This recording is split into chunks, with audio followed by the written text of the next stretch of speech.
بسم اللہ الرحمن الرحیم رب اشرح لی صدری ویسر لی امری واحلل عقدۃ من لسانی یفقہوا قولی۔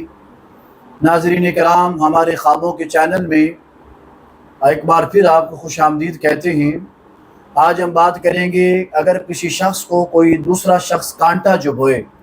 یا کوئی شخص یہ خواب کے اندر اپنے آپ کو کانٹا چبھتا ہوا دیکھے تو اس کی تعبیر کیا ہوگی۔ ناظرین کرام، اگر کوئی شخص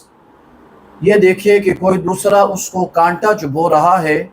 اس کی تعبیر یہ ہے کہ وہ اس شخص سے جو اس کو کانٹا چبھو رہا ہے اس سے قرض لے گا، اور وہ جتنا اس نے قرض لیا ہے اس سے اتنی ہی اس سے تکلیف پہنچے گی، رنج اور الم پہنچے گا۔ اس کی ایک تعبیر اور ہے، اگر کوئی شخص یہ دیکھے کہ اس کو کسی نے کانٹا چبھویا ہے، کانٹا مارا ہے، تو اس کی دلیل یہ ہے کہ وہ کسی شخص کو قرض دے گا، اور جس کو قرض اس نے دیا ہے اس سے ناگوار ایسی بات جو اسے پسند نہیں ہے وہ اس سے سنے گا، اور اپنے قرض کی واپسی کے اندر اسے تکلیف پہنچے گی۔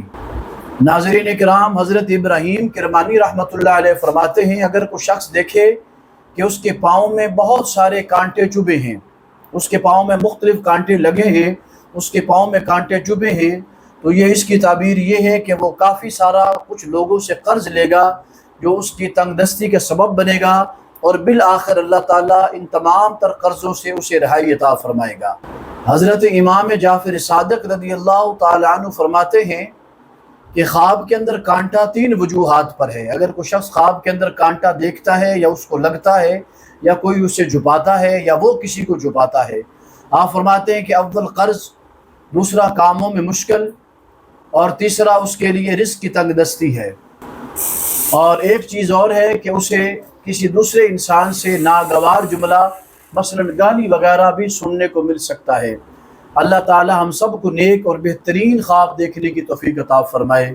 وآخر دعوانا الحمدللہ رب العالمین۔